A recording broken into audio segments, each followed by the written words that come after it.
Hello, my name is Paltino, and today we're gonna go into Code Vein.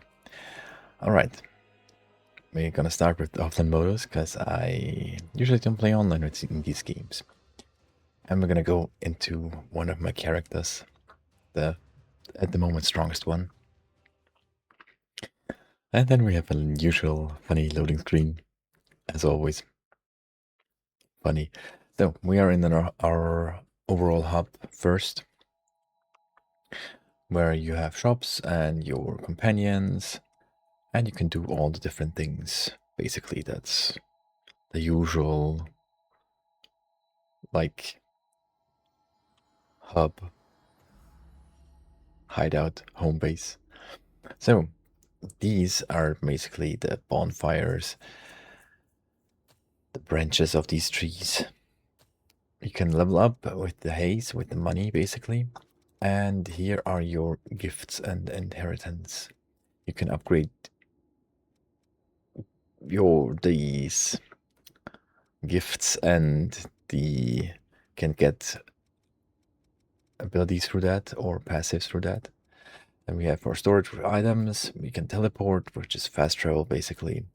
We can switch our companion, or you can talk to them directly.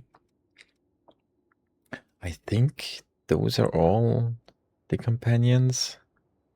They are all different and they work all a little bit different, have different weapons usually. Presents you can get from your friends, and the tutorial is the tutorial.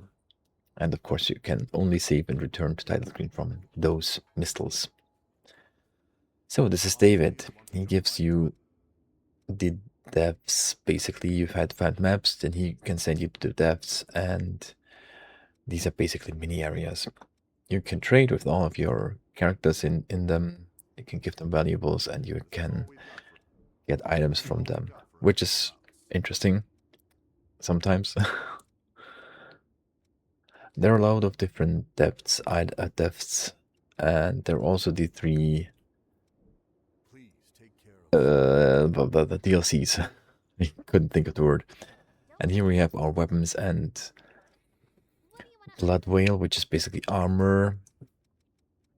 Salesman, you can upgrade and buy them here. I go into the equipment a little bit later, because it's not that easy. You can also get emotes and stamps from those characters through the valuables. You can also transform, which is give them special abilities or elements. That's what I wanted to say. And you can usually buy the not so special kinds of weapons and sometimes unique types of weapons. It's a little bit strange on what you can buy and what not. And the blood ways you can pretty much buy all of them, because you can transform them into multiple different kinds and then, well, get different ones depending on the situation. So this is Louis. He is the first main character companion that you can get. You can get his weapon by giving him enough things to get the trade points up. And here's Yakumo. He's the second one you get pretty early on, or pretty much the second one actually. And you can also get his special weapons. But I think these weapons are way too strong, because Onibane, with her, I tried using being the tank, being strong. And Onibane used way too much. So, that is Coco. She gives you, or you can buy consumables and upgrade materials for the weapons. Yeah, selling. Same, pretty much. Of course, you can always get valuables and receive some items from her, which in this case is the Mercury-Chrome for the upgrades. And then here you can adjust your appearance. You can change gender later. You can only like skin, hair, eyes, eyebrows with loads of colors, with loads of different hairdos. The eyes, you can make two different pupils. The pupils have also a lot of different shapes and sizes. Eyebrows, eyelashes, scars, face paint, which is also called makeup, accessoires, hats, and other things. There's just so much to get. Clothing, there are a load of different loads. There's a few different clothing options that you can take accessoires away. Try not to be too naked right now. Then also you have your purifier mask, which is in the open world basically just accessoires. They don't do anything. You just have them on. And the mask frame for the cutscenes, basically. You can also save and load the appearances. There was for a demo, I think it was a demo. You could make a character already with all the customizations and well,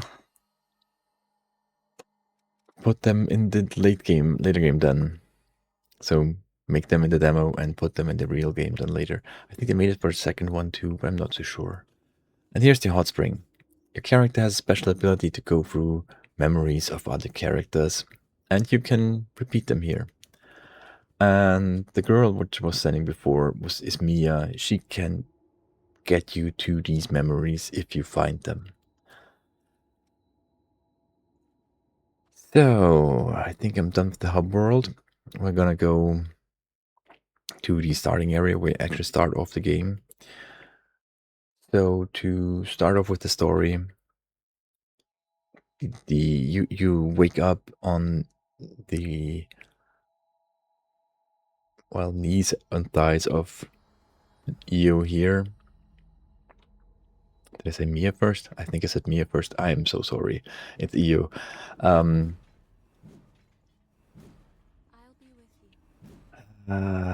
Now I lost my thread. Let's go with combat and go back to story later. You see, I have a two-handed weapon. It's pretty big. It's clunky, but it does loads of damage. And with the Atlas gift that I'm using right now, I have loads of health and defense, so I can just basically tank everything and not worry about damage. You can also have these fun little attacks, like actually just one attack. It's one attack and 3 upgrades. So normally I would go around, fight some enemies, push them to the brink to get the upgrades up, and the what is it called? I don't remember what the points are called. Ability points. I just say ability points right now because if I remember, I'll correct myself. But I'll get them up usually, and then I go to the boss and use all my abilities to do a really strong first strike. The Blood Whale also changes your backstab attack. Like I have these 2 wolf thingies. And your counter that you can do that I usually don't do because I don't need that. I just smash them in the face. There are loads of items around here normally. I don't think you can see them on the map anymore that I found them. Especially the chests you can see. But they're usually normal items hidden here too. Or other items, just the small blinking things on the floor. Okay, one thing that annoys me greatly in this game is that the world appears to be open, but it's also narrow and very story driven. So it's not like you can just go around and explore. It feels like you do, because you sometimes have ways to go left, right, but it doesn't matter where you go. It's always a story part that you actually go to, and you need to go to continue the real way later.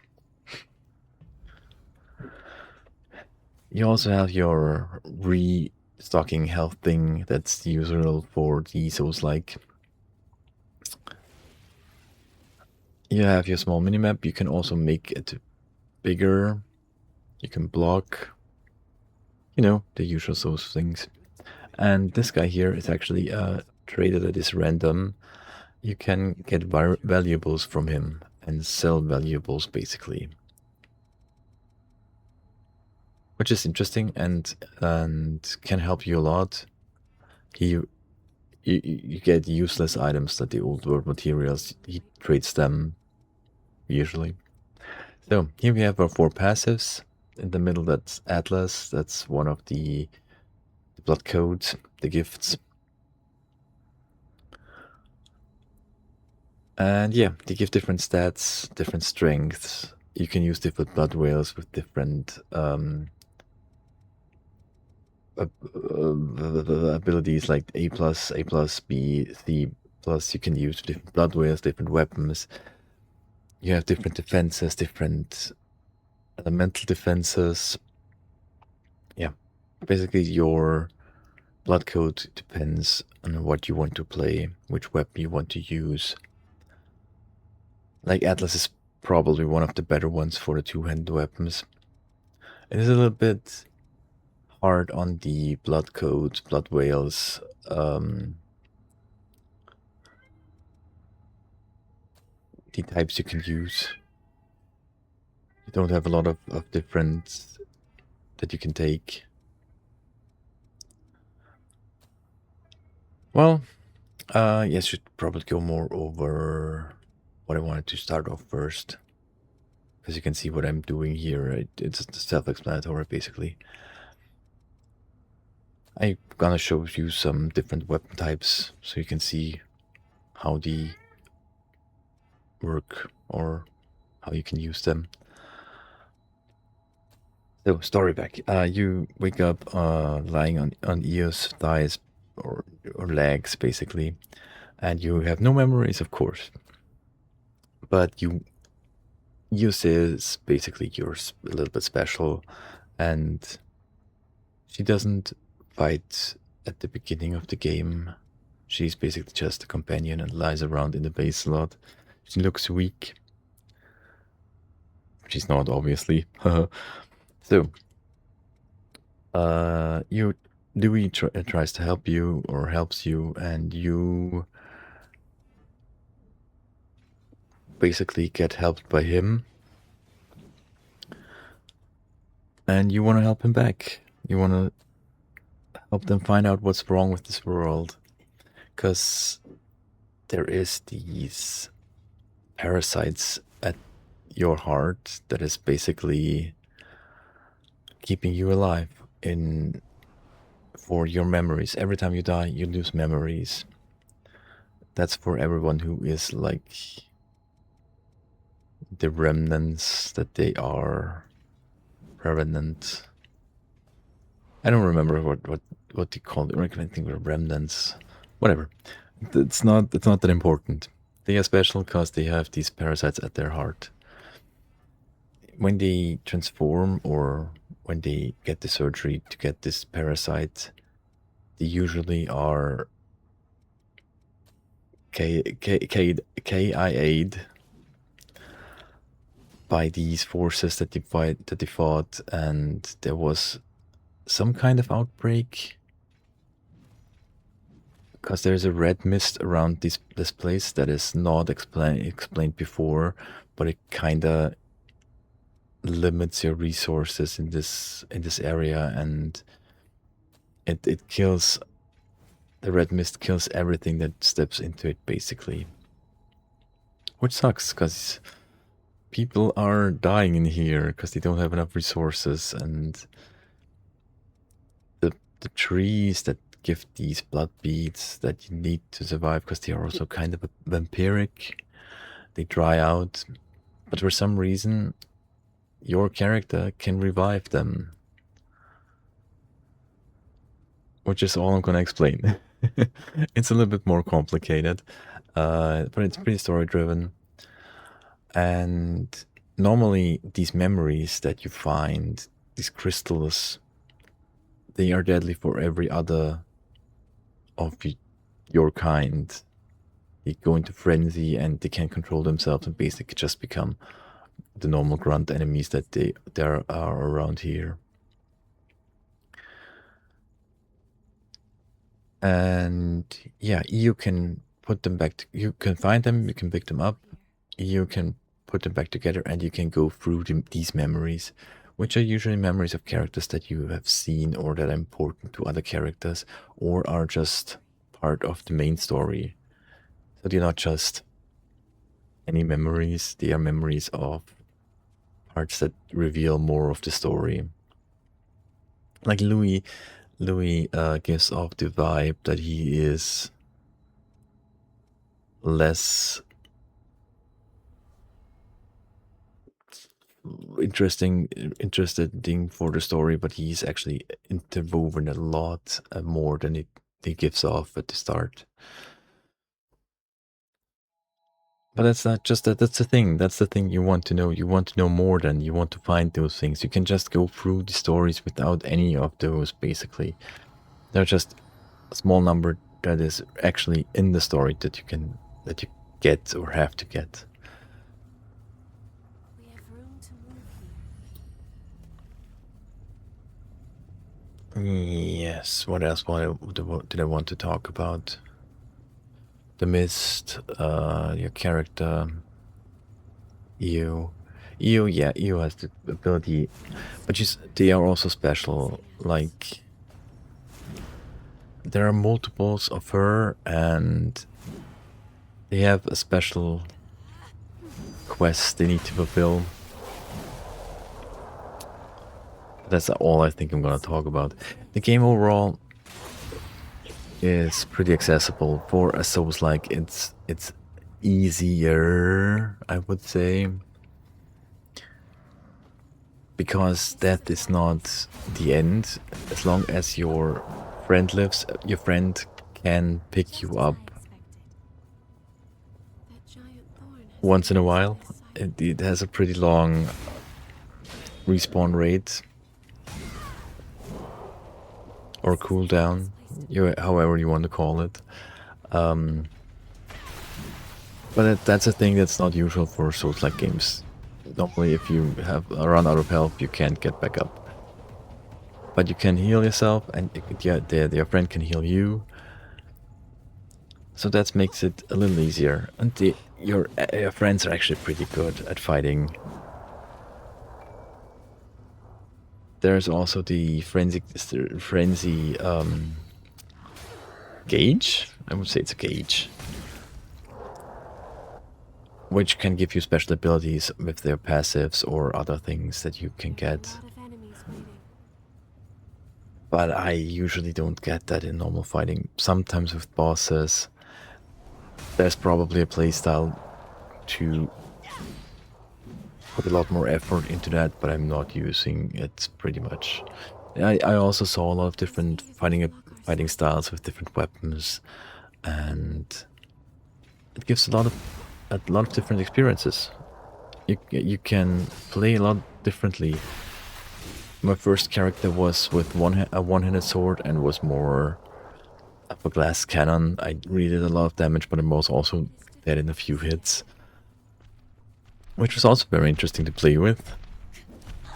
But like I said, the Atlas tank combo that I'm using right now is pretty easy to use, because like look at me, I just got hit with a stronger enemy's attack and was I'm like almost half health through all that. It's amazing. Okay. Anything else I wanted to say?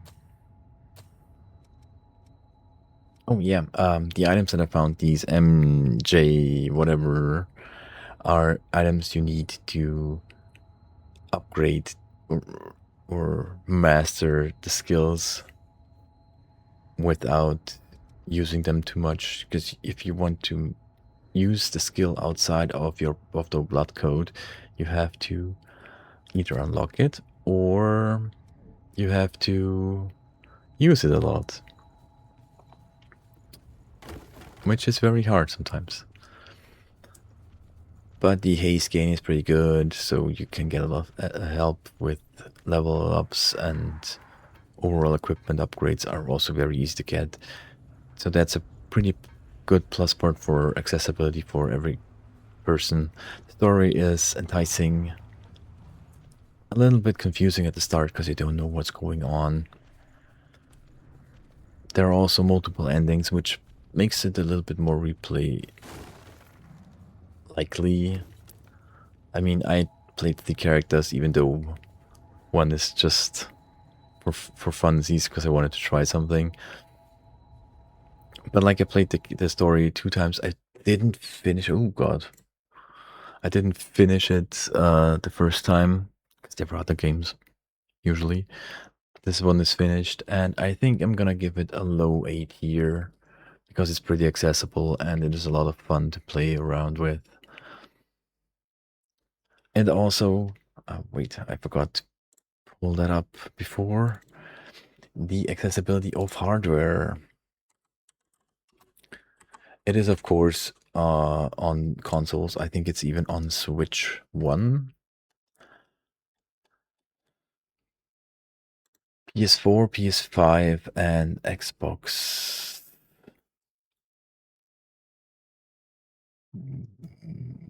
One? I think it's one. I'm not too knowledgeable about the Xboxes. So it needs an Intel Core i5-7400. So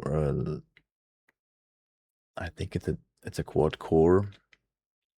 And the Ryzen 3 22G. That's not a lot. And a GTX 960, which is also not very high. Graphics card R9 3800 380X. Ooh, that's almost a potato. So you can have an older PC and can still play it fine probably with these settings. Okay, so if you want to try it, it's pretty accessible. It's a pretty good game. You can get a lot of hours out of it and probably can play it 2 to 3 times depending on how much you like the gameplay. So, thanks so much for watching. I hope you like the new style that I'm trying to achieve, and hope I see you in the next one. Bye bye.